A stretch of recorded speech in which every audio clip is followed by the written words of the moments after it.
Hey guys, welcome to hashtag Singh.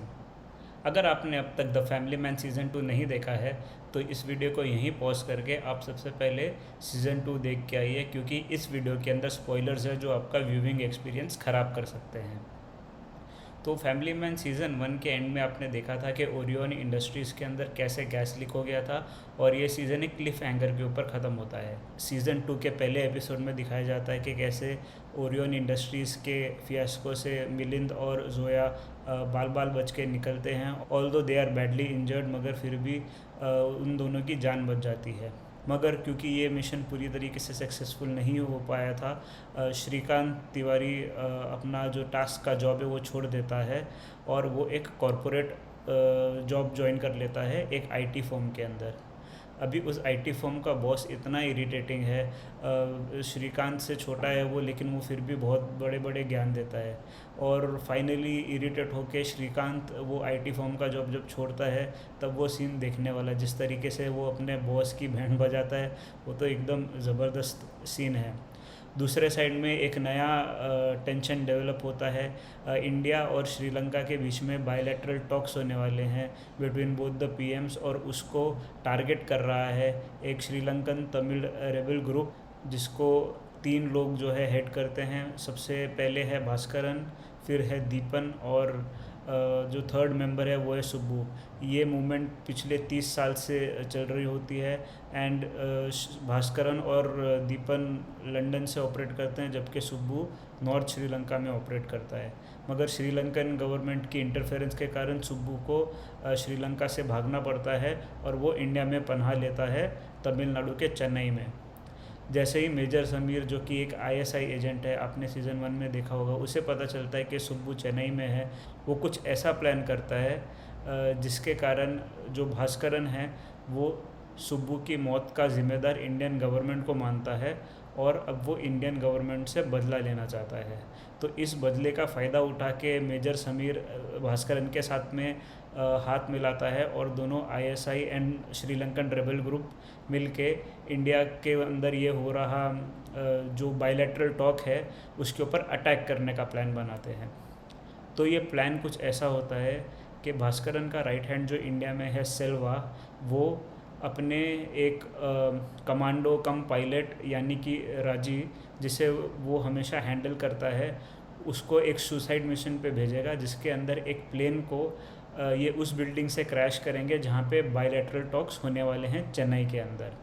बहुत बोलने पे भी पीएम बासु यानी कि सीमा बिस्वास जो है अपने फैसले से नहीं मुकरती है, और थ्रेट्स के बावजूद वो ये प्लान करती है कि ये बायलैटरल टॉक्स होके रहेंगे, बिकॉज ये इंडिया के लिए बहुत इम्पोर्टेंट है बिज़नेस पॉइंट ऑफ व्यू से भी, एंड इंडियन ओशन की सेफ्टी से रिलेटेड भी, क्योंकि ये बिज़नेस प्रपोज़ल जो है वो एक पुल बांधने का है श्रीलंका के अंदर, जो इंडियन ओशन के ऊपर से जाता है। और इंडिया का कंपेटिटर जो है इस डील के लिए वो है चाइना, और पीएम बासु ये नहीं चाहती कि चाइना जो है इंडियन ओशन के ऊपर आ जाए। तो अब टास्क की जिम्मेदारी बनती है कि ये अटैक को रोका जाए। तो ऑफ कोर्स जैसे ही श्रीकांत जो है डिसाइड करता है कि उसने कॉरपोरेट जॉब नहीं करनी है और उसने टास्क वापस से रीजॉइन करना है, तो उसको इस मिशन के ऊपर भेजा जाता है। इनिशियली खाली जेके जाता है इस मिशन के ऊपर, मगर बाद में चेन्नई में श्रीकांत भी उसको ज्वाइन कर लेता है। अब एक कैट एंड माउस रेस होती है रज्जी के बीच में और टास्क फोर्स के बीच में। तो रज्जी बेसिकली एक ट्रेंड कमांडो कम पायलट है, एंड उसके पास में बहुत सारे फाइटिंग स्किल्स हैं। राजी का रोल प्ले किया है समांता अकिनेनी ने। और इनिशियली जैसे ही राजी को इंट्रोड्यूस किया जाता है इस सीरीज़ के अंदर, वो ऐसे दिखाया जाता है कि बेचारी एक बहुत ही हेल्पलेस सी लेडी है जिसका जो हर आदमी है फ़ायदा उठाना चाहता है। मगर जैसे ही अपने रंग दिखाती है वो towards the latter part of the series, आपको पता चलता है कि कितनी ख़तरनाक है राजी। तो टास्क जो है वो फाइनली पकड़ लेती है राजी को, और राजी को पकड़ के वो एक पुलिस स्टेशन के अंदर, जो नियरेस्ट पुलिस स्टेशन है, वहाँ पे उसको ले जाती है। तो सिल्वा और साजिद एक एस्केप प्लान करते हैं और उसे एग्जीक्यूट करते हैं। साजिद आपको फर्स्ट सीरीज़ के अंदर दिखा होगा, वो कश्मीर को बिलोंग करता है एंड मेजर समीर ने साजिद को कहा था कि जाके श्रीलंकन्स की मदद करने के लिए टू एग्जीक्यूट दिस प्लान। और उस एग्जीक्यूशन के दौरान मिलिंद को गोली लगती है और मिलिंद उसी जगह पे अपना दम तोड़ देता है, मगर उससे पहले वो श्रीकांत की लाइफ बचाता है और एक टेररिस्ट को गन डाउन कर देता है। तो इस बात से मायूस श्रीकांत तिवारी जो है फिर से कोशिश करता है अपने आप को रिग्रुप करने की और केस पे आने की, मगर श्रीकांत हमेशा राजी और साजिद का प्लान चौपट कर देता है इस मिशन को एग्जीक्यूट करने का। इसके लिए साजिद, जो कि मेजर के साथ में मिलके आईएसआई के लिए काम करता है, वो एक प्लान बनाता है जिसके अंदर श्रीकांत की लड़की जो है उसको किडनैप किया जाता है, ताकि श्रीकांत का जो ध्यान है वो चेन्नई के मिशन से हट के अपनी लड़की को बचाने के अंदर जाए। तो इसके लिए रातों रात श्रीकांत चेन्नई छोड़ के मुंबई आ जाता है और मुंबई में वो फाइनली अपनी लड़की को ट्रैक डाउन कर लेता है। ट्रैक डाउन करने के बाद उसी जगह पे उसे साजिद मिलता है और साजिद को वो गन डाउन कर देता है। आगे स्टोरी बढ़ती है और आती है क्लाइमैक्स की तरफ, जहाँ पे वापस से चेन्नई पहुँच जाता है श्रीकांत और एक एयरवेज के उधर पे पूरी की पूरी झड़प होती है between the protagonist and the antagonist, यानी कि श्रीकांत तिवारी की टास्क और जो भास्करन के लोग हैं उसके बीच में। मीनवाइल भास्करन जो लंदन से भाग गया था उसको फ्रांस में ट्रैक किया जाता है और उसका ही फ्रेंड जो मूवमेंट का दूसरा लीडर है दीपन, वही भास्करन को ढूंढ निकालता है, मगर राजी और उसकी टीम के वेयर अबाउट्स बताने की जगह भास्करन सुसाइड कर लेता है, क्योंकि ये उसकी मिशन के लिए बहुत ही इम्पोर्टेंट है।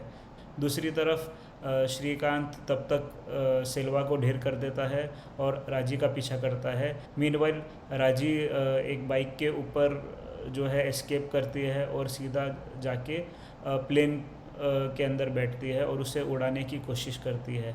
अभी ये वही प्लेन है जो जाके उस बिल्डिंग से टकराएगा जहाँ पे बायोलैटरल टॉक्स होने वाले हैं, मगर एक चेस सीक्वेंस के अंदर श्रीकांत प्लेन को ओवरटेक करता है और उसके सामने जाके श्रीकांत और टास्क की टीम सारी की सारी प्लेन पे फायर करती है और प्लेन जो है उसके सर के ऊपर से उड़ के चला जाता है। बाय दिस टाइम आपको लगता है कि भाई शायद श्रीकांत हार गया है और प्लेन जो है आगे निकल गया है, अब राजी कामयाब हो जाएगी, मगर श्रीकांत फिर भी पीछे से गोली मारना कंटिन्यू करता है और अचानक से हवा में ही प्लेन ब्लास्ट हो जाता है। अभी ये इसके लिए हो सकता है कि जब गोली मार रहा था श्रीकांत और टास्क की टीम, तो एक गोली जाके फ्यूल टैंक या कहीं पे लगी होगी, जिसके कारण पूरा का पूरा प्लेन ब्लास्ट हो गया, जिसके अंदर पूरा असला और बारूद था। तो राजी का खेल तो वहीं ख़त्म हो जाता है। श्रीकांत की इस मिशन के साथ में ही पैरेलली उसकी डोमेस्टिक लाइफ के बारे में भी बताया गया है, जैसे पार्ट 1 के अंदर बताया गया था। ऑल्दो पार्ट 2 में इतना ज़्यादा नहीं बताया गया है, लेकिन बिट्स एंड पीसेस के अंदर जो है मेकर्स टच करते हैं उस बात को।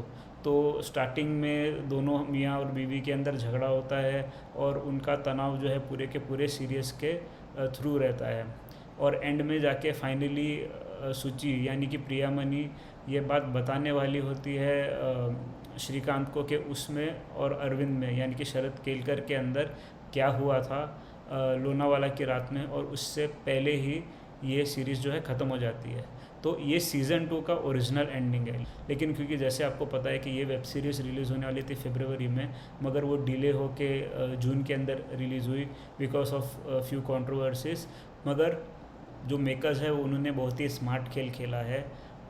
इस वेब सीरीज़ को अपडेट करने के लिए उन्होंने जो पैंडमिक का सिचुएशन है इंडिया के अंदर उसका एक प्लॉट लेके बनाया है, और जो एंड क्रेडिट से जस्ट पहले उन्होंने ये दिखाया है कि इंडिया के अंदर 2020 में फर्स्ट केस जो है मार्च के अंदर डिटेक्ट हुआ और कैसे फर्स्ट वेव गई और अभी अप्रैल के अंदर सेकेंड वेव आई है। और अभी इस पैंडमिक के अंदर जहाँ पे देश जो है इस महामारी का सामना कर रहा है, वहीं पे एक चाइनीज़ एजेंट है जो कि शायद नागालैंड या नॉर्थ ईस्ट इंडिया के अंदर कहीं पे छुपा हुआ है और मॉनिटर कर रहा है इस कंट्री का जो तरीका है पैंडमिक से डील करने का। और वो अपने हेड को जो चाइना के अंदर बैठा है उसको एक एनक्रिप्टेड मैसेज भेजता है जिसके अंदर वो कहता है कि जो हमारी मिशन है उसके लिए हम अभी रेडी हैं, बिकॉज़ यहाँ के लोग जो है इस पैंडमिक से जूझने के अंदर ही बिजी हैं, तो it is a good time for us to strike. और वहाँ पे चाइना से उसको एक ग्रीन सिग्नल आ जाता है और ये वेब सीरीज़ वहीं पे ख़त्म हो जाती है। यानी कि जो नेक्स्ट पार्ट है सीज़न 3 के अंदर आपको इंडिया वर्सेस चाइना दिखेगा। तो सीज़न 1 में आपको इंडिया वर्सेस पाकिस्तान दिखा था, सीज़न 2 में आपको इंडिया वर्सेस श्रीलंका दिखा और सीज़न 3 में आपको अभी इंडिया वर्सेस चाइना दिखेगा। तो इस तरीके से द फैमिली मैन को जो है बहुत अच्छी तरीके से और स्मार्टली एक सीज़न 3 का प्लॉट भी दिया है। मेरे ख्याल से जो मेकर्स है वो इनिशियली बताना नहीं चाहते थे कि सीज़न 3 में क्या होने वाला है, मगर सीज़न 2 की एंडिंग वीक होती अगर इन्होंने प्रिया मनी के सीन पे ही उसको ख़त्म कर दिया होता। मगर अभी स्मार्टली उन्होंने एक्सटेंड करके सीज़न 3 का एक जो प्लॉट का एक छोटा सा टीज़र दिखाया है, जिसके कारण अभी जिन लोगों को सीज़न 2 पसंद आया है वो सीज़न 3 की तरफ वेट कर रहे हैं। हालांकि सीज़न 2 सीज़न 1 जितना परफेक्ट नहीं है, स्टिल अगर आप स्टैंड अलोन देखें तो ये बहुत अच्छी वेब सीरीज़ साबित हुई 2021 के लिए। और अभी अगले साल होपफुली फैमिली मैन सीज़न 3 आ जाएगी जो सीज़न 1 से भी ज़्यादा ज़बरदस्त हो, ये हम होप करते हैं। तो दोस्तों एंडिंग जो है इसकी वो इतनी कंफ्यूजिंग नहीं थी। डायरेक्टर कुछ हमको एक टीज़र दिखाना चाहता था नेक्स्ट सीज़न का, वो उसने दिखा दिया है। एंड हम ये बात समझ भी गए हैं कि भाई नेक्स्ट फाइट जो है वो चाइना के साथ में होने वाली है। तो आई होप सो दोस्तों आपको ये वीडियो पसंद आया होगा। अगर आपको ये वीडियो पसंद आए तो प्लीज़ इस वीडियो को लाइक एंड शेयर कीजिए एंड इस चैनल को सब्सक्राइब कीजिए and do press the bell icon to never miss the video. Thank you for watching guys.